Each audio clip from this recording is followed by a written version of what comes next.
Shalom Bapak Ibu Saudara sekalian dalam kasih Kristus. Haleluya. Saya percaya kita semuanya kabarnya luar biasa.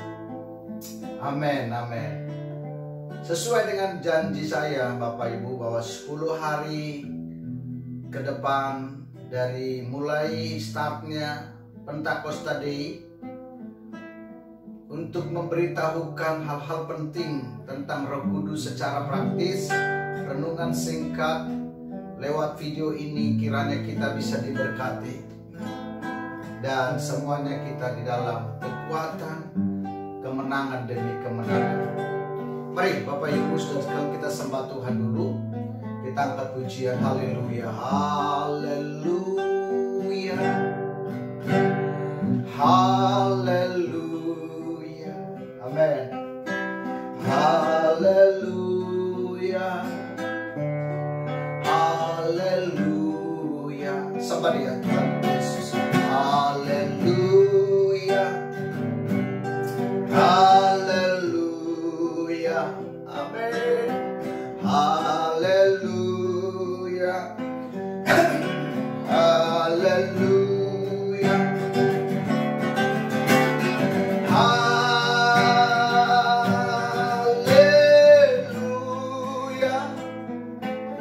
yes, haleluya,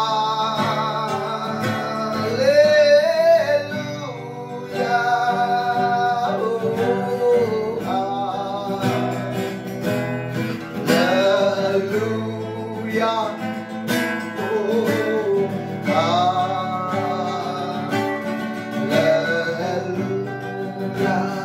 oh, haleluya, oh, haleluya,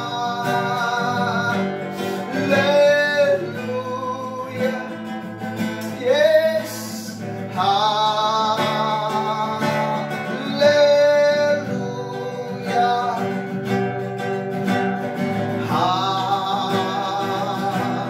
haleluya, haleluya.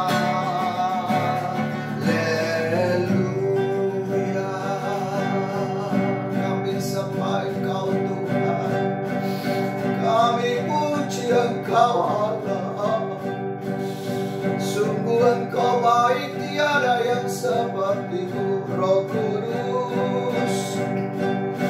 Oh, haleluya. Ya Tuhan, berbicaralah sepatah kata, dua patah kata. Perkenalkanlah diri-Mu lebih lagi, supaya kami kuat dari zaman ini dan mencintai Engkau lebih dari sebelumnya. Dalam nama Yesus. Haleluya. Amin, amin, amin, amin. Ya Bapak Ibu Saudara sekalian, kita akan mendengarkan tentang Roh Kudus. Saya sampaikan kepada kita pada tanggal 31 Mei 2021 ini. Saya menyampaikan ada 3 hal penting tentang Roh Kudus. 3 hal penting tentang Roh Kudus. Yang pertama, Roh Kudus itu memiliki kehadirannya. Memiliki kehadirannya. Nah, saya akan bacakan Yohanes pasal 14 ayat 25 sampai dengan ayat 26. Dikatakan begini. Ayat 25. Semuanya itu kukatakan kepadamu selagi aku berada bersama-sama dengan kamu. Tetapi penghibur, yaitu Roh Kudus, yang akan diutus oleh Bapa dalam namaku, dialah yang akan mengajarkan segala sesuatu kepadamu dan akan mengingatkan kamu akan semua yang telah kukatakan kepadamu. Nah, Bapak Ibu Saudara sekalian, kalau saya bisa cerita, pengalaman awal saya, bagaimana Roh Kudus saya merasakan kehadirannya. Ketika papa saya katakan bahwa sesudah kamu sekolah SMP, kamu harus sekolah Alkitab. Lulus SMP sekolah Alkitab. Memang bapak saya adalah seorang gembala sebagai pendeta di GBI di Sumatera, pelosok banget lebih dalam kampung ya, kampung. Dan itu namanya GBI Pardamaian pada waktu itu. Karena nama kampung itu GBI. Nah, Bapak Ibu Saudara sekalian, pengalaman saya ketika papa saya di hari Pentakosta, ada ibadah Pentakosta, semua jemaat untuk diajak menerima baptisan Roh Kudus. Saya masih kecil sekali, kelihatannya kurang layak tentang hal-hal itu, karena yang beribadah itu orang-orang dewasa. Tapi saya dipaksakan bapak saya, karena sudah SMP kamu harus ikut ibadah itu. Saya ikut dan saya mengalami kehadiran Roh Kudus dan dibaptiskan. Saya pada waktu itu pengalaman yang tidak bisa saya lupakan. Nah, dan ketika papa saya tumpah tangan, saya mulai berbahasa-bahasa yang baru. Saya tidak mengerti, dan yang saya alami adalah sukacita penuh. Sukacita penuh. Nah, Bapak Ibu Saudara sekalian, terus singkat ceritanya, saya sekolah Alkitab, saya masuk kepada pergumulan hidup. Dan saya masih ingat ketika itu pengajar kami sekolah Alkitab namanya Pendeta Erastus Sabdono. Dia tumpah tangan kepada saya pas masih selesai pengajaran kelas. Di kelas, Bapak Ibu, semua murid-murid itu ditumpah tangan, dan saya menerima satu pendengaran dari hambanya, dikatakan di belakang kamu ada ribuan orang. Ada ribuan orang. Dan saya menangis, saya terus haus akan Roh Kudus. Sesudah itu Bapak Ibu, ada pergumulan saya yang sangat-sangat memalukan bagi saya, membuat saya minder, yaitu body saya. Body saya itu kecil Bapak Ibu, pendek, kecil, dan kurus lagi sekolah kita. Bahkan saya sekolah kitab itu mau masuk sekolah kitab tidak lulus Bapak Ibu. Kenapa? Karena terlalu pendek, tidak memenuhi minimal 150 cm. Nah, pergumulan saya dan memang saya diizinkan masuk untuk 3 bulan pertama. Kalau tidak ada perubahan secara body, maka saya akan dikeluarkan, dipulangkan Bapak Ibu. Tapi saat itu ada pelayanan KKR Benihin Bapak Ibu. Benihin ya.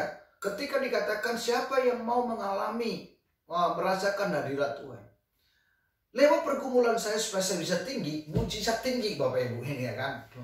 Nah, saya angkat tangan, itu waktu itu di Stora. Dan ketika hambanya Pak Benihin katakan, kamu akan menerima mujizat jika Roh Kudus turun ke atas kamu. Dan kehadirannya itu kuat saya rasakan pada waktu itu. Dan apa yang terjadi? Saya melompat-lompat. Dan saya dapat inspirasi sewaktu pas saya dipenuhi Roh Kudus atau mengalami hadirat Tuhan di dalam Roh Kudus. Ketika saya pulang dari KKR itu, saya dapat inspirasi bahwa setiap pagi kamu harus taruh tangan di atas pintu dan push up. Jadi artinya naik turun gitu kan. Itu hampir 2 bulan, karena saya baru sebulan sekolah Alkitab. 2 bulan Bapak Ibu itu terjadi. Saya naik kira-kira 5 cm dan melebihi standar daripada sekolah Alkitab, dan saya akhirnya bisa masuk. Nah, sesudah itu Bapak Ibu, maksudnya bisa punya standar bisa masuk sekolah Alkitab 3 bulan pertama. Sesudah itu ada KKR Renhab Bonke. Nah, kehadiran Roh Kudus itu kuat sekali. Dikatakan apa? Kalau kamu mau lebih lagi mengalami hadirat Roh Kudus, kamu anggap atau bayangkan engkau telah masuk kepala air waktu kamu berenang. Nah, waktu itu saya membayangkan itu, dan saya melompat-lompat di tempat saya, dan saya mengalami sukacita. Dan apa yang terjadi? Dari situ saya mulai bahkan ada perubahan dalam hidup saya di sekolah Alkitab. Bahkan kelas 1, kelas 2, kelas 3 saya minimal ranking 2 Bapak Ibu. Dan di situ saya melihat kehadiran Roh Kudus itu adalah sangat kuat. Nah, itulah mujizat yang saya alami, kehadiran Roh Kudus. Yang kedua, Bapak Ibu Saudara sekalian, ternyata hal penting yang kita tahu tentang Roh Kudus adalah Roh Kudus itu kalau dia datang membawa kuasa. Nah, Kisah Rasul 1 ayat 8 berkata, kalau kamu menerima Roh Kudus, maka kamu akan menerima kuasa. Kalau Roh Kudus turun ke atas, kamu menerima kuasa. Dan kamu akan menjadi saksiku di Yerusalem, di Yudea, dan Samaria sampai ke ujung bumi. Saudaraku, benar ketika Roh Kudus terlibat dalam pelayanan kita, maka apa yang terjadi? Ada perubahan terhadap seseorang. Ada revival, ada terobosan. Banyak yang kita doakan tumpah tangan yang sakit sembuh. Bahkan ada kesaksian namanya Ibu Oni, Bapak Ibu. Ketika dia kista udah membesar, dokter berkata operasi siapkan uang 100 juta. Nah, apa yang terjadi ketika kita buat KKR Yesus Penyembuh, mereka datang. Belum saat itu mereka belum menjadi jemaat kita. Ketika kita doakan dalam nama Yesus, Roh Kudus membawa kuasanya, karena itu ada hasilnya, itu mujizat. Dia turun dari lantai 2, masuk ke lantai 1, masuk kemana? Ke toilet. Apa yang terjadi? Roh Kudus membawa kuasanya dan menyembuhkan ibu itu. Dan dioperasi dalam perutnya. Kista itu dikeluarkan, saudaraku. Dan dilihat ada bleeding, ada darah di toilet penuh. Tapi darah-darah hitam. Haleluya. Ibu ini sudah kurus dan perutnya seperti ibu hamil. Dan ternyata apa terjadi? Kuasa Roh Kudus membawa mujizat kesembuhan. Ibu Oni, dan sampai hari ini berjemaat di tempat kita. Dan saya melihat kekuatan, kesemangatan untuk Ibu Oni itu. Itulah namanya tanda bahwa Roh Kudus punya kuasa. Yang ketiga, Bapak Ibu Saudara sekalian, Roh Kudus memiliki pribadi.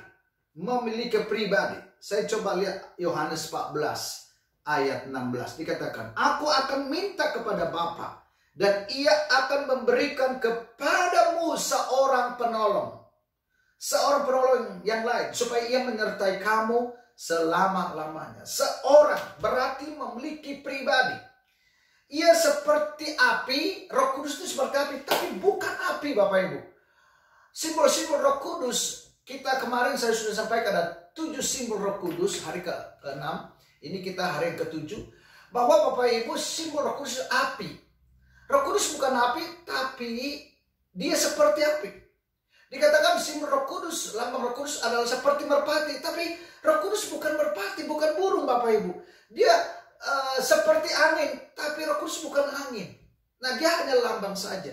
Nah, saudara, berarti saya sampaikan Roh Kudus memiliki pribadi. Ia punya fisik, Bapak Ibu. Dia tahu pribadi Bapak Ibu, bahkan lebih dalam. Roh Kudus jauh lebih tahu. Dia tahu penyakit saudara, dia tahu kekuatanmu tidak seberapa. Nah, ketika engkau mengalami pergumulan yang berat, dia pribadi, dia bisa menolong kita. Apa pergumulan hari ini?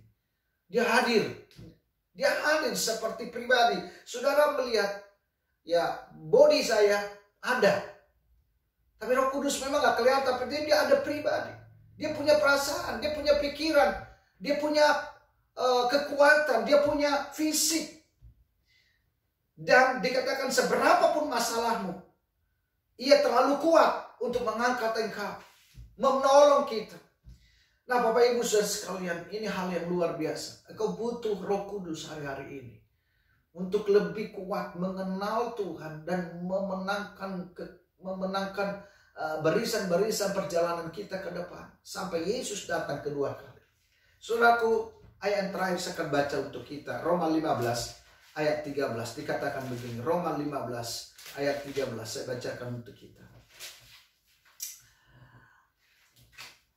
Semoga Allah, sumber pengharapan, memenuhi kamu dengan segala sukacita dan damai sejahtera dalam iman kamu, supaya oleh kekuatan Roh Kudus kamu berlimpah-limpah dalam pengharapan. Amin. Bapak Ibu, jadi ada 3 hal penting yang kita dengar tentang Roh Kudus di tanggal 31 Mei ini, hari yang ke-7 tahun 2021 ini. Untuk kita, yang pertama adalah ternyata Roh Kudus memiliki kehadirannya. Yang kedua adalah Roh Kudus membawa kuasa. Yang ketiga adalah Roh Kudus memiliki kepribadian. Tadi yang pertama kehadirannya, kuasa, kepribadian.